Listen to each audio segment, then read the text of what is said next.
Everyone, welcome to logical. I hope you all are fantastic. आज के इस video में हम स्टार्ट करने वाले हैं लॉ ऑफ कॉन्ट्रैक्ट, जो कि एक one of the most demanding topics है, जो कि कंसिस्टेंटली मुझे बोला जा रहा था कि प्लीज पढ़ा दो, प्लीज पढ़ा दो। So finally we are here. आज हम इसका पार्ट 1 करेंगे एंड इसमें कुछ बहुत इंपॉर्टेंट टॉपिक्स कवर करने वाले हैं, जो कि बहुत ट्रिकी से होते हैं समझने, जो कि एक बार में समझ नहीं आते, but I will try my best कि वो बहुत अच्छे से समझ में आ जाए एंड कोई भी परेशानी ना हो समझने में। ऑल्सो ये एग्जाम पर्सपेक्टिव्स के पॉइंट ऑफ व्यू से ये बहुत इंपॉर्टेंट है। क्यों? क्योंकि over the period of time कुछ आए ना आए, लॉ ऑफ कॉन्ट्रैक्ट्स पेपर में बहुत बार देखा गया है। जैसे 2022 के पेपर में भी लॉ ऑफ कॉन्ट्रैक्ट का बहुत सिग्निफिकेंट पार्ट था।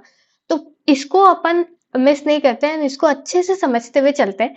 सो without wasting any time, let's dive into it.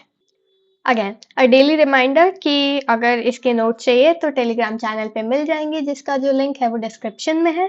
So don't miss on that, क्योंकि वहाँ पे क्लासेस के लिंक्स भी आते रहते हैं एंड क्लासेस की पीडीएफ तो आती ही रहती है। नाउ अब स्टार्ट करते हैं कि कॉन्ट्रैक्ट होता क्या है। What is contract? देखो, कॉन्ट्रैक्ट जो है वो लॉ ऑफ कॉन्ट्रैक्ट से आया है, जिसका जो एक्ट है वो है कॉन्ट्रैक्ट एक्ट ऑफ 1972 या 1872।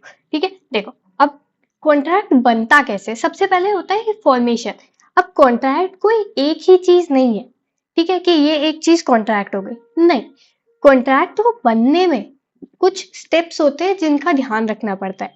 फर्स्ट ऑफ ऑल एक ऑफर होता है जो कि एक्सेप्ट होता है, एंड जब वो एक्सेप्ट हो जाता है तब वो प्रॉमिस बनता है। जब प्रॉमिस में कंसिडरेशन ऐड होता है तो वो अग्रीमेंट बनता है, एंड अग्रीमेंट जब इन्फोर्स हो जाता है लॉ से तो वो कॉन्ट्रैक्ट बनता है।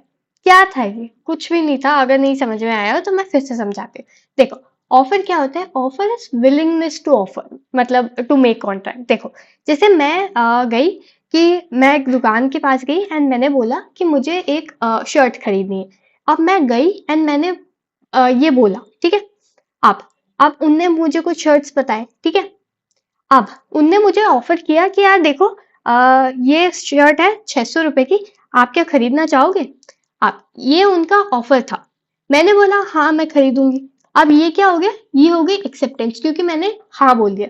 सो एक्सेप्टेंस क्या है? जब मैं किसी चीज के बारे में कंसेंट दे देती हूँ या असेंट दे देती हूँ, देन दैट इज एक्सेप्टेंस। ठीक है। अब ये प्रॉमिस बन गया, ठीक है। प्रॉमिस के साथ जब मैंने उसको पैसे दिए, ठीक है, मैंने उसको पैसे दिए and उस सामने वाले ने मुझे शर्ट दी, देन दैट इज कंसिडरेशन। देखो, एक चीज का ध्यान रखना कि consideration is not just money. Consideration मतलब कि अगर मैं कुछ सामान ले रही हूँ पैसे के बदले एंड कोई मुझे और बदले में कुछ सामान दे रहा है, देन दैट इज कंसिडरेशन। जैसे मैंने पैसे दिए 600 रुपए, सामने वाले ने मुझे शर्ट दी, देन दैट वॉज कंसिडरेशन। ठीक है। अब देखो, फिर ये अग्रीमेंट बना। अब अग्रीमेंट जब इन्फोर्स हो जाता है लॉ से, then that becomes contract. Enforce हो जाना लॉ से क्या होता है? कंसिडरेशन क्या होता है? अग्रीमेंट क्या होता है? एक्सेप्टेंस क्या होता है? प्रॉमिस क्या होता है? ये सब हम धीरे धीरे समझेंगे, एक बार में नहीं आएगा समझ। ठीक है। सो धीरे धीरे बाद में समझते हैं, बट हाँ, ये बेसिक डेफिनेशन हो गई कि कॉन्ट्रैक्ट बनता कैसे है, इसका फॉर्मेशन कैसे होता है एंड होता क्या है कॉन्ट्रैक्ट। ठीक है। एक चीज और ध्यान रखना, all contracts are agreement but not all agreements are contract. अगर थोड़ी एनालिटिकल रीजनिंग पढ़ी हो तो ये पता होगा कि if A are B, all A are B does not mean all B are A as well. ठीक है। सो वही चीज हो गई कि सारे कॉन्ट्रैक्ट जो है वो अग्रीमेंट होते हैं, क्योंकि देखो कॉन्ट्रैक्ट तो बड़ा है ना। अब कॉन्ट्रैक्ट तो एक पूरा होल सर्कल आ गया कि ये कॉन्ट्रैक्ट है। अब इसमें अग्रीमेंट है, ठीक है, but not all agreements are contract. ठीक है। मतलब सारे अग्रीमेंट कॉन्ट्रैक्ट नहीं है। Okay, got it. ये भी धीरे धीरे समझेंगे कि कौन से अग्रीमेंट कॉन्ट्रैक्ट नहीं होते, क्यों होता है ऐसा। ठीक है। अब देखो क्यों नहीं होते, क्योंकि कुछ अग्रीमेंट अगर इलीगल पर्पज से बने हुए तो वो इन्फोर्स नहीं हो सकते ना लॉ से, तो वो कॉन्ट्रैक्ट बनेंगे ही नहीं। अब बनेंगे ही नहीं तो वो कॉन्ट्रैक्ट होंगे कैसे? और जो कॉन्ट्रैक्ट है वो तो ऑलरेडी इन्फोर्सेबल बाय लॉ है ना। तो अगर वो इन्फोर्सेबल बाय लॉ है, देन उसके अंदर जो अग्रीमेंट आ रहे हैं वो तो कॉन्ट्रैक्ट है ही, इसलिए ये लिखा हुआ है। ठीक है। तो ये चीज का ध्यान रखना। अब आगे बढ़ते हैं। देखो, ऐसे भी दे रखा है कि ऑफर में जब एक्सेप्टेंस होती है तो वो प्रॉमिस बनता है। प्रॉमिस जब कंसिडरेशन से मिलता है तो उस पर वो अग्रीमेंट बन जाता है।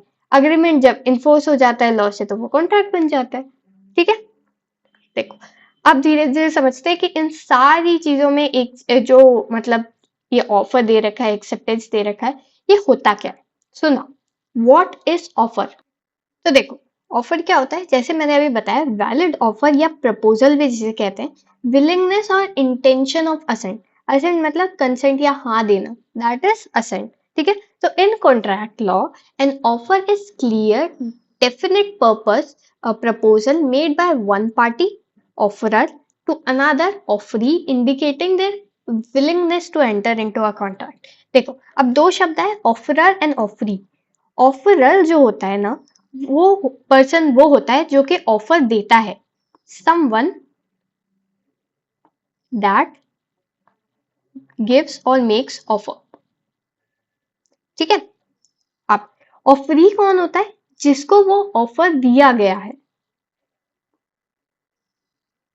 One who is given the offer. अब वो उसके ऊपर है कि वो एक्सेप्ट करता है या नहीं, लेकिन हाँ, जो ऑफर देता है, जैसे मैंने बोला कि यार मेरे को कार बेचनी है, तो ये मैंने बोला कि मेरे को अपनी होंडा सिटी बेचनी है, तो दैट वाज ऑफर। तो मैं कौन हो गई? ऑफरर। एंड सामने वाले चिंटू ने बोला कि हाँ ठीक है मैं खरीद लूंगा, तो वो कौन हो गया? वो हो गया ऑफरी, जिसने एक्सेप्ट कर लिया। अब देखो, वैलिड ऑफर अब समझ में आया कि offer is clear definite proposal made by me to Chintu, indicating कि क्या तुम किसी कॉन्ट्रैक्ट में एंटर होना चाहते हो या नहीं। मतलब मैंने बोला कि तुम कार खरीदोगे, तो मेरी ये विलिंगनेस थी ना कि क्या तुम एंटर होना चाहोगे कॉन्ट्रैक्ट में, और मैं अपनी विलिंगनेस बता रही हूँ कि मैं तो ये कार बेचना चाहती हूँ, तो मैं अपनी विलिंगनेस शो कर रही हूँ कि हाँ देखो मैं कार बेचने को तैयार हूँ। तो that was willingness to enter into a contract. अब देखो, दैट इज ऑफर। एक होता है इनविटेशन टू ऑफर। इनविटेशन क्या होता है कि offer is invited to given and to give an offer. देखो ये गिवन नहीं है, टू गिव एन ऑफर है। ठीक है? एग्जाम्पल देखो, अब मैं धीरे धीरे एक एग्जाम्पल से समझाती हूँ। जैसे पहले वाले में मैं खुद गई थी किसी के पास कि यार मेरे को कार बेचनी है, will you be willing to buy my car? ठीक है? तो that was offer, that was a offer. But कुछ होता है कि आप खुद ऑफर नहीं दे रहे हो, आप सामने वाले से चाह रहे हो कि वो आके आपको ऑफर दे। अब इसका मतलब क्या होता है? इसका मतलब होता है इनविटेशन टू ऑफर। मतलब अगर शोरूम के बाहर कपड़े टंगे हुए हैं, या शोरूम के बाहर ये लिखवाया गया है कि 50% ऑफ चल रहा है, सेल हो रही है, तो उनने ऐसे टांग दिया। ठीक है? अब that is not an offer. मतलब अगर आप गए और मतलब आप फिर शोरूम में जाओगे, आपने कपड़े दिए, देन दैट आपने जो कपड़े सिलेक्ट किए कुछ, एंड आप काउंटर पे लेकर गए, now that is an offer. जो आपको दिखाया गया था ना, that was an invitation to offer, जिसमें आपको बुला रहे थे कि आप आओ और हमें ऑफर दो, एंड फिर हम वो चीज एक्सेप्ट करेंगे। देखो, फिर से समझते हैं इस चीज को। अब देखो, अपन थोड़ा यहाँ से मिटा देते हैं एंड फिर से एक एग्जाम्पल के साथ समझते हैं कि ये होता क्या है।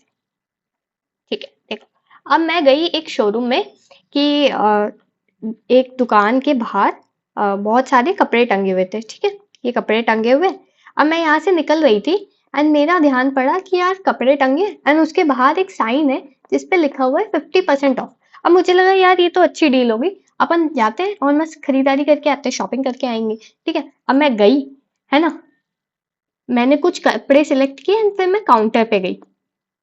ओके? अब मैं भैया से बोलूंगी कि भैया ये जो कपड़े हैं ये मुझे खरीदने, दैट इज एन ऑफर। ठीक है? ऑफर नहीं, ये ऑफर है। ओके? देखो, अब क्या हुआ कि जब उनने वो काउंटर पे ये 50% ऑफ एंड ये कपड़े जो हैंग कर रखे थे, दैट वाज एन इनविटेशन, जो मुझे बुला रहा था कि मैं जाऊंगी एंड ये कपड़े लूंगी, and then that would be मैं एक ऑफर बनाऊंगी। पर पहले ये क्या था? ये एक इनविटेशन टू ऑफर था कि मैं गई और मैं ये कपड़े सिलेक्ट करके काउंटर पे ले गई। नाउ मैंने क्या किया, ये काउंटर पे गई और मैंने बोला कि भैया ये फिर भी बहुत ज्यादा लग रहे हैं, एक काम करो ये जो 100 की शर्ट है ना, आप मुझे 70 में दे दो। ठीक है? तो भैया ने कहा कि नहीं यार, 70 में तो हम नहीं दे सकते, एक काम करो कि आप 80 में ले लो। ठीक है? तो मैंने बोला कि ठीक है, हाँ। मैंने बोला ठीक है, ओके, हाँ। मुझे और डिस्काउंट मिल गया। तो अब ये जो 80 रुपीज में मैं शर्ट लेके आई, दैट वाज एक्सेप्टेंस, जब मैंने हाँ बोली। बट पहले ये क्या था, invitation to offer. Okay, got it. इसे मिटा देते हैं ये सब। ओके, अब क्या था ऑफर, जब ऑफर देना, विलिंगनेस की, यार कार खरीदोगे, उसने हाँ बोल दिया, दैट्स ऑफर। जब मैं कोई चीज डिस्प्ले कर रही हूँ कि आओ मेरे सामने ऑफर बनाओ, फिर एक वैलिड ऑफर बनेगा जो कि एक्सेप्ट होगा, that is invitation to offer. आइए समझ, ठीक है। अब आगे बढ़ते हैं। अब ऑफर एक टाइप का नहीं होता, ऑफर है ना कई टाइप्स के होते हैं। तो पहला क्या होता है, जनरल ऑफर, मतलब given to a general public, given to public not a specific individual. मतलब अगर मैंने ऐसे शो, मतलब एक जनरल न्यूज़पेपर में एक ऐड डाल दी कि ये ऑफर, ये एक शोरूम है एंड वहां पे ये एसीज एंड मोबाइल्स मिल रहे हैं बहुत कम रीजनेबल रेट पे ना। ये इनविटेशन टू ऑफर है, बट ये जनरल पब्लिक को दिया गया है, जनरल किसी स्पेसिफिक पर्सन को तो दिया नहीं गया है। Then that is general offer. Okay, specific offer कौन से होते हैं, स्पेसिफिक ऑफर वो ऑफर्स होते हैं जो कि एक स्पेसिफिक इंडिविजुअल या ग्रुप को दिए जाते हैं।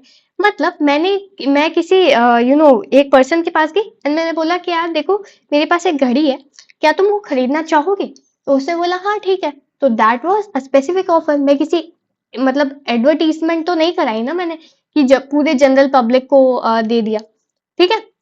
अ, मैं किसी एक पर्सन के पास गई, तो that was specific offer.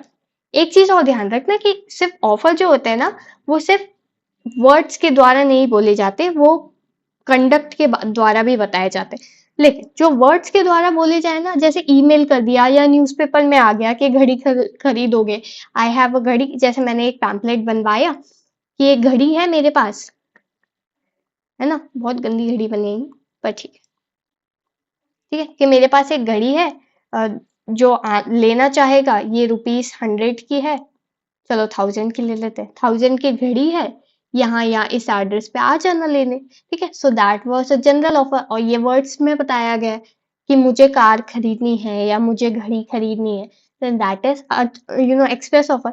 But कुछ चीजें होती है जो इम्प्लाइड होती है, मतलब वर्ड स्पेसिफिक नहीं होते, लेकिन स्टिल वो एक वैलिड कॉन्ट्रैक्ट होता है या वैलिड ऑफर होता है। अब जैसे एक चीज और समझना कि तुम पानी पूरी खाने तो जाती हो, ठीक है, अब मैं पानी पूरी कैसे बनाऊं, एनीवेज, ये जैसे तुम पानी पूरी के यहाँ खड़े हो, पानी पूरी के स्टॉल के आगे, एंड तुमने अपने हाथ में एक कटोरा लिया, ठीक है, वहां पे पड़ा हुआ था एंड तुम ऐसे कटोरा आगे कर दिया।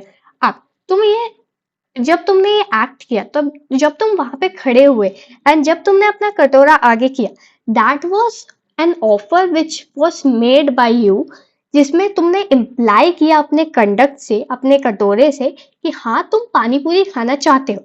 अब अगर पानी पूरी खाने के बाद तुमने ये बताए, तुमने पैसे नहीं दिए या तुम भाग गए, तो फिर तुम्हारे ऊपर केस हो सकता है। क्यों? क्योंकि ये इम्प्लाइड ऑफर था जो तुमने दिया, ठीक है, गॉट इट। सो सिर्फ वर्ड्स जरूरी नहीं है, तुम्हारे कंडक्ट से भी एक ऑफर क्रिएट हो सकता है। अब एक और चीज आती है which is counter offer. Counter offer क्या होता है? Acceptance is certain modification. देखो शार्क टैंक तो देखा ही होगा कि एक डील हुई, वो वो नहीं मानी, फिर एक काउंटर आया एंड वो मान लिया, है ना। जैसे शार्क टैंक में ही होता है, जैसे चलो शार्क टैंक तो बहुत थोड़ा कॉम्प्लिकेटेड हो जाएगा। जैसे तुम बाजार भी जाते हो, तुम्हारी मम्मी बार्गेन करती हो, तुम मुंह छुपा के घूमते हो कि नहीं यार इतना कम मत बोलो, हमारी बेइज्जती करा रहे हो। अब देखो उसमें भी क्या हो रहा है, उसमें भी काउंटर ऑफर ही हो रहा है, क्योंकि उसमें क्या हो रहा है कि तुम्हारी एक कोई शर्ट है जो कि 100 रुपए की है, मम्मी बोलेगी नहीं 100 में नहीं ले रहे, हम तो 50 में ले रहे, है ना, 50 में देनी हो तो दो, नहीं तो मैं तो यहाँ से जा रही हूँ। अब वो दुकानदार बोलता है नहीं मैडम जी 50 में तो नहीं, 70 में ले लो। तो तुम्हारी मम्मी बोलती है कि ठीक है चलो 70 में दे दो।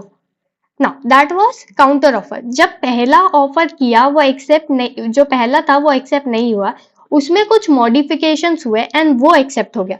अब पहले वाला ऑफर वैलिड नहीं था, लेकिन सेकंड वाला जो ऑफर था वो वैलिड था, because that was a counter offer. Okay, got it. एक चीज और होती है which is cross offer, which is not a valid offer. देखो ये सारे जो है ये वैलिड ऑफर्स है, ऊपर वाले सारे, लेकिन जो ये नीचे वाला है this is not a valid offer. क्यों? क्योंकि यार देखो क्या होता है, पहले तो ये समझते क्रॉस ओवर। जैसे मुझे अपनी कार बेचनी थी, ये कार थी मेरी, जो कि मुझे 10 लाख में बेचनी थी, 10 लाख में, ठीक है। तो मुझे, मैं ए हूं, ये बी है, ठीक है। अब मुझे अपनी कार बेचनी थी, मैंने बी से बोला कि मुझे अपनी कार बेचनी थी 10 लाख में। वहीं सामने से उसी टाइम बी ने बोला कि मेरे पास 10 लाख रुपए, मुझे तुम्हारी कार खरीदनी। अब देखो, इसने भी सामने से वही ऑफर कर दिया, इसने भी वहीं से सामने से वही ऑफर कर दिया। अब तुम सोचोगे कि यार सब सामने वाला सेम चीज चाहता है, तो ये वैलिड कॉन्ट्रैक्ट क्यों नहीं है या वैलिड ऑफर क्यों नहीं है? क्योंकि एक्सेप्टेंस तो हुई नहीं ना, दोनों जगह से ऑफर ऑफर आ गए, ये दोनों टकरा गए। अब अब कहीं एक्सेप्टेंस अगर हुई नहीं है, तो इसको वैलिड ऑफर मानोगे कैसे? तो जब सेम चीज के लिए एक दोनों साइड के साइड से आइडेंटिकल ऑफर्स आ जाते हैं, that is a cross offer. जब क्रॉस हो जाता है, नो एक्सेप्टेंस इज डन। अब इसके बाद इसने फिर दोबारा उससे पूछा कि तुम क्या ये लोगे, एंड इसने हाँ कर दिया। Now that's an valid offer. क्यों? क्योंकि अब एक्सेप्टेंस हुई है और वहां से ऑफर आए हैं, ठीक है। तो दैट वाज आइडेंटिकल ऑफर या क्रॉस ऑफर। ओके, अब आते हैं one of the most complicated चीजों पे, which is communication of acceptance या रिवोकेशन। बहुत थोड़ा ट्रिकी सा चीज है, पर इसको धीरे धीरे समझते कि होता क्या है, एंड एग्जाम्पल के साथ चिंटू मिंटू का एग्जाम्पल देख के देखते हैं कि होता क्या है। ओके, उससे पहले बिफोर आई फॉरगेट, एक चीज और ध्यान रखना। मेरे को पेज नहीं मिला, वेट। यहाँ पे एक केस हुआ था विच इज काल थोड़ा Carlill versus carbolic smoke ball.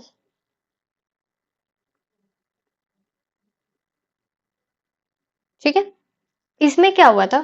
Company case. अब देखो, ये है ना, ये केस रिलेट करता है इन्हीं ऑफर्स के एक्सेप्टेंस और ऑफर से, ठीक है। तो इसमें हुआ क्या था कि एक कार्बोलिक स्मोक कंपनी थी, उनने एक ऐसा एडवर्टीजमेंट निकाला था कि एक स्मोक बॉल जो है हमारी ले लो, एंड उससे क्या होगा कि तुम्हें इन्फ्लुएंजा नहीं होगा, मतलब तुम्हें फ्लू नहीं होगा। एंड अगर तुम्हें फ्लू हो जाता है, देन तुम्हें 100 पाउंड पे किए जाएंगे, ठीक है। तो क्या 100 पाउंड पे किए जाएंगे जिसने ये कार्बोलिक स्मोक बॉल ली है एंड उसे फ्लू हो जाता है, ठीक है, ये कंपनी पे करेगी। तो हमारी कार्लिल जो थी, उनने कहा कि ठीक है यार, फ्लू तो बहुत फैल ही रहा है, इससे अच्छा कि कुछ हो जाए, एक काम करते हैं कि ये स्मोक बॉल ले लेते हैं। तो इनने ये स्मोक बॉल खरीद ली, ठीक है, एंड इन्हें फिर भी फ्लू हो गया, ठीक है। देखो फूटी किस्मत, स्मोक बॉल खरीदने के बाद भी फ्लू हो गया, तो अब इन्हें फ्लू हो जाता है। तो अब ये कंपनी को बोलती है कि यार ठीक है, ये काम तो अब तुमने एडवर्टीजमेंट डाली थी कि मुझे फ्लू नहीं होगा, अब मुझे फ्लू हो गया है, तो मुझे 100 पाउंड दे दो। एक सेकेंड, ये 100 पाउंड है, ठीक है, इट्स नॉट रुपीज। अब यार देखो, ऐसे ही बनता है शायद, मुझे नहीं बनाना था पाउंड्स का सिंबल, ये लो। ओके, हाँ, तो 100 पाउंड्स दे दो। बट उसने कहा, कंपनी ने कहा, हाँ, तो कंपनी ने बोला कि यार हम पे वे नहीं करेंगे। क्यों? क्योंकि हमने कोई स्पेसिफिक ऑफर तो बनाया नहीं था, ना कोई एक्सेप्टेंस हुई, तो काहे का तुम्हें 100 पाउंड मिलेगा। तो अब इसमें जो कोर्ट है, उसने रूल किया था कि नहीं, ऐसा नहीं होगा। क्यों? क्योंकि तुमने जो ऑफर दिया था वो एक जनरल ऑफर था, और कार्लिल ने वो चीज खरीदी, स्मोक बॉल खरीदी, एंड उसके सारे इंस्ट्रक्शन फॉलो किए एंड उसे यूज किया। That was the acceptance on her and. क्यों? क्योंकि उसने एक्सेप्ट कर लिया ना, उसने वो चीज खरीदी, वो उसे यूज किया, तो that was acceptance on her part. तो यहाँ पे कॉन्ट्रैक्ट, एक वैलिड कॉन्ट्रैक्ट फॉर्म होता है, एंड उसकी वजह से तुम्हें उसको अपना जो 100 पाउंड्स का तुमने ऑफर किया था, वो पे करना पड़ेगा, क्योंकि तुमने एडवर्टीजमेंट दी थी, that was a general offer. ठीक है, ये केस याद रखना, क्योंकि ये केस एक तो पढ़ाया भी जाता है, और ये थोड़ा इंपॉर्टेंट सा केस भी हो जाता है in law of contracts. Okay, now अब रिवोकेशन पे आते हैं कि रिवोकेशन क्या होता है। देखो, नहीं, रिवोकेशन पे कहाँ से आ गए, वेट, कम्युनिकेशन पे है, यस, कम्युनिकेशन। अब कम्युनिकेशन होता क्या है, इसके ऑफर का, कम्युनिकेशन ऑफ ऑफर क्या होता है, कम्युनिकेशन ऑफ एक्सेप्टेंस क्या होता है, तो धीरे धीरे समझते हैं। देखो, अब देखो, पहले के टाइम क्या होता था कि फोन वगैरह तो होते नहीं थे, सो अगर कोई लेटर भेजा तो उसमें डिटरमाइन कैसे करेंगे कि उसकी एक्सेप्टेंस कब हुई है या केस कब बनेगा, क्योंकि फिर देखो, क्योंकि एक दिन में तो पहुंचता नहीं था, कुछ महीने भी लग जाते थे, ठीक है, कुछ हफ्ते लग जाते थे। तो उस टाइम डिटरमाइन कैसे करेंगे कि किसकी रिस्पॉन्सिबिलिटी है। इसलिए ये चीज बनाई गई थी कि कम्युनिकेशन एक्सेप्टेंस और ऑफर की कब होगी। तो होता क्या है कि जैसे अगर कॉल है, कॉल पे कॉल पे तो जैसे ए ने ऑफर दिया बी को कि क्या तुम मेरी कार खरीदोगे, तो जब बी ने इसे सुन लिया या और समझ लिया, then that is communication of offer, कि ये कंप्लीट हो जाएगी। कि ए ने जब बी को फोन लगाया तो बी ने उसको सुन लिया और समझ लिया कि इसने क्या बोला है। अब ए ने बी को बोला रशियन में, बी को रशियन आती नहीं थी, तो सुन तो लिया, समझा कुछ नहीं, तो क्या ये ऑफर की कम्युनिकेशन हो पाएगी? नहीं। क्यों? क्योंकि अंडरस्टैंड करना भी जरूरी है। ठीक है, गॉट इट। अब देखो पोस्टल में क्या होता है कि जैसे ए है, आज कितनी तारीख है, आज 5 मई है, एंड एक लेटर भिजवाया ए ने बी को, जो कि पहुंचा 8 मई को। ठीक है, मान लेते थोड़ा जल्दी पहुंच गया, 8 मई को पहुंच गया। अब क्या हुआ कि ए ने जब बी को लेटर, ये हमने लेटर दिया है, तो जब बी को ये लेटर रिसीव हो जाता है एंड जब बी ये लेटर रीड कर लेता है, दैट इज व्हेन ऑफर की जो कम्युनिकेशन है वो कंप्लीट हो जाती है। समझ में आया? मतलब कम्युनिकेशन कब कंप्लीट होगी? पोस्टल में, जब बी ने लेटर जो ए ने पहुंचाया था वो पढ़ लिया, तो कब हुई? 8 तारीख को हुई। Okay, got it. अब एक्सेप्टेंस क्या होता है कि जैसे कॉल पे भी, अब ए ने लेटर दिया था, ए ने कॉल किया बी को, अब बी ने हाँ बोल दी, बी ने बोला हाँ, ए ने सुन लिया और समझ लिया। अब कॉल की जो एक्सेप्टेंस है कम्युनिकेशन की, वो कंप्लीट हो जाती है। मतलब communication of acceptance in case of call complete हो जाती है जब जो ए है उसने सुन लिया कि बी ने हाँ बोला है। कि मैंने कॉल किया मिंटू को कि मिंटू क्या तुम मेरी घड़ी लोगे? मिंटू ने बोला हाँ। जब मैंने सुन लिया कि उसने हाँ बोला है और समझ लिया कि उसने हाँ ही बोला है, तब ये कंप्लीट हो जाती है। अब देखो वही चीज अगेन कि समझना भी इंपॉर्टेंट है, सिर्फ सुनना ही इंपॉर्टेंट नहीं है। तो उसने अगर चाइनीज में हाँ बोल दिया, अब मुझे चाइनीज नहीं आती, तो अब क्या वो कम्युनिकेशन ऑफ एक्सेप्टेंस हुई? नहीं, क्योंकि मुझे तो चाइनीज आती नहीं है। अगर उसने हिंदी में बोला या उसने इंग्लिश में बोला, अब मुझे समझ आ गया ना कि हाँ, कि उसने हाँ बोला, उसने ये एक्सेप्ट कर लिया, तो that was communication of acceptance complete होना। ओके। अब पोस्टल के केस में थोड़ा ट्रिकी है, पोस्टल के केस में समझते हैं। ठीक है। अब क्या होता है कि offeree puts letter into course of transmission and it's out of his hands now. देखो होता क्या है कि ए ने बी को लेटर दिया 5 तारीख को, फिर से 5 तारीख को, एंड ये 8 तारीख को इस पहुंचा। अब ये 10 तारीख को इसने ये अपना जो एक्सेप्टेंस का लेटर है वो पोस्ट कर दिया। मतलब ए ने बी को लेटर दिया कि क्या तुम मेरी घड़ी खरीदोगे, बी ने उसका जवाब देने के लिए एक और लेटर लिखा 10 को, एंड वो पहुंचेगा अब 12 तारीख को। अभी पहुंचा नहीं, 12 तारीख को पहुंचेगा। ठीक है। अब क्या हुआ कि जब ये लेटर बी के हाथ में से निकल गया, जब उसने ये पोस्ट कर दिया, ठीक है, जब उसके into the course of transmission मतलब उसके हाथ से निकल गया कि उसने पोस्ट ऑफिस में चिट्ठी पोस्ट कर दी है, दैट इज व्हेन जब एक्सेप्टेंस की कम्युनिकेशन है वो कंप्लीट हो जाती। ओके। मतलब कि देखो अब ये क्यों हो रहा है, क्योंकि ऑफर के लिए एक्सेप्ट होना जरूरी है। ठीक है। सो ए के अगेंस्ट जो है एक्सेप्टेंस कब कंप्लीट होगी? 10 तारीख को, जब बी के हाथ से वो चीज निकल गई है। ठीक है। एंड बी के अगेंस्ट कब होगी? जब ए उस लेटर को रीड कर लेगा 12 तारीख को। ठीक है। अब आया समझ कि एक्सेप्टेंस कब हुई कवर मतलब कंप्लीट। ठीक है। तो ये होता है कम्युनिकेशन ऑफ एक्सेप्टेंस, जब ऑफरी ने पुट कर दिया कोर्स ऑफ ट्रांसमिशन के अंदर एंड उसके हाथ से निकल गया। ऑफरी पता है ना, ऑफरी जिसको ऑफर दिया जाता है एंड ऑफरर जो ऑफर देता है। ठीक है। तो ये कंफ्यूज मत हो ना। ओके। देखो फिर से एक बार समझ लेते हैं, अगर कंफ्यूजन रह गया हो तो। एक सेकेंड वेट।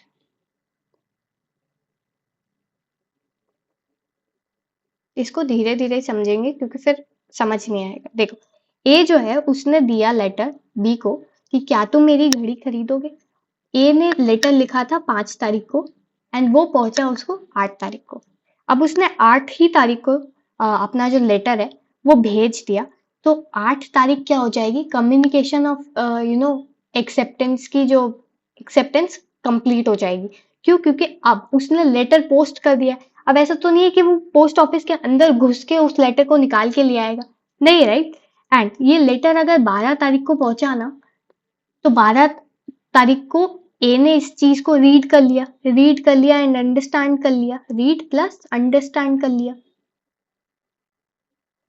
तो इसके अगेंस्ट जो है वो कम्युनिकेशन कब पूरी हो गई, 12 तारीख को, बी के अगेंस्ट 12 तारीख को एंड ए के अगेंस्ट 8 तारीख को। सो अगेंस्ट ए 8/5, अगेंस्ट बी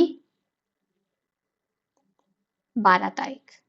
ठीक है, अब मैं क्यों समझा रही हूँ इस टाइम के अगेंस्ट, वो अभी समझ में आएगा जब रिवोकेशन समझ में आएगा। ठीक है, अब देखो, place of communication of acceptance, कौन से प्लेस को एक्सेप्टेंस के प्लेस माना जाएगा, किस। और ये क्यों समझते हैं, क्योंकि अगर कोर्ट का केस फाइल करना होगा तो कहाँ फाइल करेंगे, कहाँ का जुरिस्डिक्शन लगेगा। तो देखो, कॉल के केस में place where the offeror heard the acceptance. जैसे मैं भोपाल में हूं और जो चिंटू है वो मुंबई में। मैंने अगर इसको ऑफर दिया एंड एक्सेप्टेंस हुई भोपाल में, मतलब मैं भोपाल में थी ना, तो मैं ऑफरर हूं। और मिंटू कौन है, ऑफरी है। ठीक है, तो मैंने कहा सुना, भोपाल में, तो कहाँ का जुरिस्डिक्शन लगेगा, भोपाल का। ओके, एंड पोस्टल में के केस में क्या होता है, place where offeree posted the letter. Offeree कौन, ये, इसने कहाँ से पोस्ट किया, मुंबई से पोस्ट किया। तो कहाँ पे कम्युनिकेशन ऑफ एक्सेप्टेंस हुई, मुंबई में। अब आया समझ। अब देखो, ये तुम्हें सोचने की जरूरत नहीं है कि केस का पूछ लेंगे तो क्या, बस इतना ध्यान रखना कि अगर कॉल हो तो भोपाल में केस फाइल होगा एंड मुंबई तब होगा जब लेटर का केस हो। ठीक है, क्यों ये समझा रही हूँ, क्योंकि कभी कभार ऐसा पैसेज आ जाता है एंड उस पर फिर समझना थोड़ा मुश्किल हो जाता है, इसलिए मैंने बता दिया। ओके, चलो अब आगे बढ़ते हैं रिवोकेशन पे। रिवोकेशन क्या होता है, रिवोकेशन मतलब रोकना। मतलब मेरे को मेरी घड़ी बेचनी थी। एक सेकंड रोकना, लिख लो। हाँ, देखो, अब मुझे मेरी घड़ी बेचनी थी। जब लेटर जा ही रहा था तो मुझे याद आया कि नहीं यार, वो घड़ी 100 रुपए की थोड़ी है, वो घड़ी तो 10,000 रुपए की है। अब मैंने उसे 100 रुपए में बेचने का ऑफर डाल दिया। अब मैं तो घबरा गई कि यार अब तो सब खत्म हो गया, अब तो ये ऑफर एक्सेप्टेंस हो जाएगी, अब अब मैं ये घड़ी अपनी वापस नहीं ले पाऊंगी।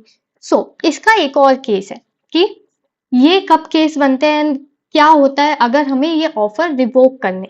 तो देखो, क्या है कि अगर ऑफर रिवोक करना है हमें, जब हमने ऑफर किया तो उसे रिवोक कैसे कर सकते हैं, withdraws before offeree's acceptance before the communication of acceptance is completed against offeree. देखो, अब ये क्यों समझाया था कि ये कब ऑफर कंप्लीट होगा, ये 8 तारीख को या 12 तारीख को, अब ये समझ में आएगा। तो देखो, यहाँ पे समझते कि ए ने बी को ऑफर किया कि तुम्हें मेरी घड़ी बेचनी है कि नहीं, और इसके लिए उसने लेटर लिखा 1 तारीख को, 1 मई को, जो कि पहुंचने वाला था 5 मई को। बट हुआ क्या कि ये लेटर आया। अब हमने क्या देखा था कि इसके अगेंस्ट कब मतलब ए के अगेंस्ट कब कंप्लीट होगा एक्सेप्टेंस, जब बी जो है ये लेटर को भेज देगा। अब बी ने डिसाइड किया कि नहीं, ये काम करते हैं, 2-4 दिन इसको लगाते हैं। तो इसने ये डिसाइड किया कि ये 7 तारीख को लेटर भेजेगा। ठीक है, तो अभी इसने लेटर सिर्फ रीड किया है, दूसरा लेटर अपना एक्सेप्टेंस का भेजा नहीं है। कब कंप्लीट होगा इसके अगेंस्ट, तो अब ए के पास कब तक मौका है कि वो अपना जो अपना जो लेटर है वो रिवोकेशन का भेज दे, जब तक ये इसको कोर्स ऑफ ट्रांसमिशन में नहीं लाए। जैसे यहाँ पे हमने देखा था कि ये 8 तारीख था, जब तक ये लेटर भेज नहीं देता, तो इसका भी 7 तारीख है। या इवन मान लो, चलो इसको कंफ्यूजिंग नहीं करते, इसको 5 तारीख ही करते, कि ये सोचेगा कि ठीक है 5 तारीख को ही मैं भेजूंगा लेटर। ठीक है, अब 5 तारीख को इसको रिसीव होना था, लेकिन 3 तारीख को ए ने बी को फोन लगा दिया कि ये काम करो, तुम्हारे पास एक लेटर आने वाला है, उसको मत पढ़ना या उसको वैलिड मत मानना, क्योंकि ये रिवोकेशन का कॉल है कि मैं अपनी घड़ी नहीं बेच रहा हूँ या मैं अपनी घड़ी नहीं बेच रही। तो क्या ये रिवोकेशन वैलिड है? तो हाँ, क्योंकि 3 तारीख को उसने भेजा, अब तक उसने लेटर तो भेजा नहीं था, इवन उसके पास लेटर आया भी नहीं था। ठीक है, तो that is revocation of offer. Offer हमने रिवोक कर दिया। ठीक है, ऑफर हमने रिवोक कर दी। ठीक है, बट अब अगर हमारी नींद थोड़ी लेट से खुली होती है और हमने ये कॉल 8 तारीख को किया होता एंड ऑलरेडी इसने लेटर भेज दिया है, क्या अब ये रिवोक हो सकता है? नहीं। क्यों नहीं हो सकता? क्योंकि ऑलरेडी 5 तारीख को अपना एक्सेप्टेंस का लेटर भेज चुका है कि हाँ मुझे खरीदनी है। अब हम कुछ नहीं कर सकते कि हाँ ठीक है छोड़ो, अब तो गई हमारे पैसे, क्योंकि अब तो घड़ी जो है वो 100 रुपए में तुमको देनी पड़ेगी, क्योंकि अब ये कॉन्ट्रैक्ट बन चुका है। Okay, got it. अब देखो, ये हो गया कि ऑफर, ये रिवोकेशन ऑफ ऑफर कब होता है? Withdraws before offeree's acceptance. मतलब ऑफरी जब अपना लेटर ऑफ एक्सेप्टेंस दे उससे पहले रिवोक करना होता है। ठीक है ना। रिवोकेशन ऑफ एक्सेप्टेंस कब होती है? मतलब एक्सेप्टेंस होती है कि जब बी एक्सेप्ट करेगा। तो अब इसको एग्जांपल लेते हैं।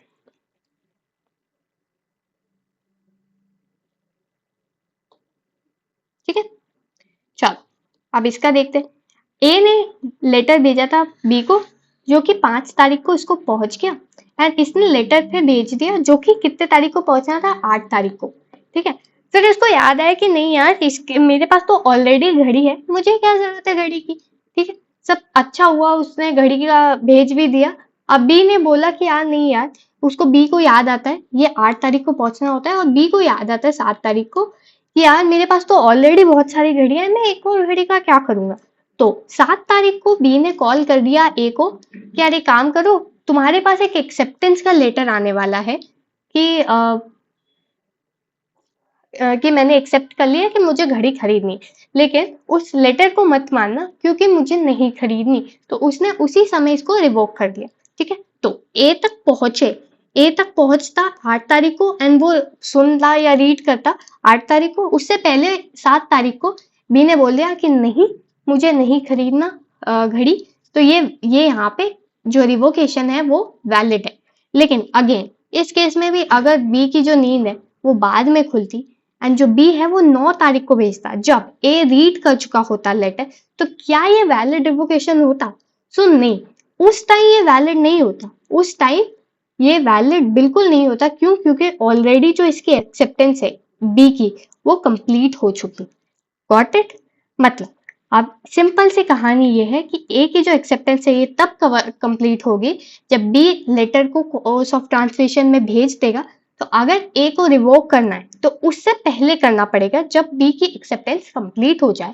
वही बी के अगेंस्ट एक्सेप्टेंस तब कंप्लीट होगी जब ए जो है वो एक्सेप्टेंस का लेटर पढ़ लेगा, और अगर उसे रिवोकेशन भेजनी है तो उसे ए के लेटर पढ़ने से पहले भेजनी पड़ेगी, पहले मना करना पड़ेगा कि ये। अब देखो, ये इसलिए कहानी बताई थी कि अगर रिवोकेशन करना हो तो कब करना है, कब करना है, क्योंकि एक्सेप्टेंस ही समझ नहीं आएगा कि कम्युनिकेशन ऑफ एक्सेप्टेंस कब हुई है, तो कैसे समझोगे कि रिवोकेशन कैसे होगी। ठीक है, तो this was it into our video. I am so sorry अगर थोड़ी आवाज धीरे आई हो या बैकग्राउंड का नॉइज आया हो, क्योंकि पहली बात तो मेरी तबीयत भी थोड़ी सी खराब हो रही है, मुझे जुकाम भी हो रहा है, और सेकेंडली बाहर बारिश भी हो रही है। हाँ, मई की गर्मी में, मई की धूप में बारिश हो रही है, तो इसलिए थोड़े दरवाजे आवाज कर रहे हैं। अगली बार से नहीं होगा, आई प्रॉमिस, क्योंकि अगली बार से बारिश ही नहीं होगी शायद। So this was it for today's video. Thank you so much for watching. I hope तुम्हें सब समझ में आया होगा। नेक्स्ट वीडियो से हम कंसिडरेशन कवर करेंगे, वो भी एक इम्पॉर्टेंट टॉपिक है। एंड अब अगर तुम्हें ये समझ में आ गया, देन ये समझ लेना कि मोस्ट ऑफ द कॉन्ट्रैक्ट जो है समझ में आ गया, क्योंकि इसके बाद कुछ ज्यादा बचता नहीं है। ठीक है, जितना भी होगा मैं समझा ही दूंगी, so don't worry about that. एक चीज और ध्यान रखना कि अगर इस वीडियो को 2-3 बार देखने की जरूरत पड़े तो देख लेना, क्योंकि कम्युनिकेशन और रिवोकेशन एक बार में समझ नहीं आता, थोड़ा टाइम लेता है। सो उसी के चलते अगर 1-2 बार देखना हो तो तब देख लेना, या फिर मैं एक और बार यही एक टॉपिक को अच्छे से समझा दूंगी, बस एक बार कमेंट कर देना। So that is it for today's video. अगर टेलीग्राम चैनल ज्वाइन करना है तो प्लीज ज्वाइन कर लेना। वाईटी तुम्हारे ऊपर, सब्सक्राइब करना है कर लो, नहीं करना है मत करो। एंड इंस्टाग्राम को सब्सक्राइब करना चाहते हो या फॉलो करना चाहते हो, that is also up to you. Okay, so this is it for today's video, this is it for our part 1। कल के या परसों के वीडियो में हम पार्ट 2 लेके आएंगे, जहां पे और भी कुछ चीजें कवर करेंगे। Till that take care, bye bye, and please बीमार मत होना। Take care.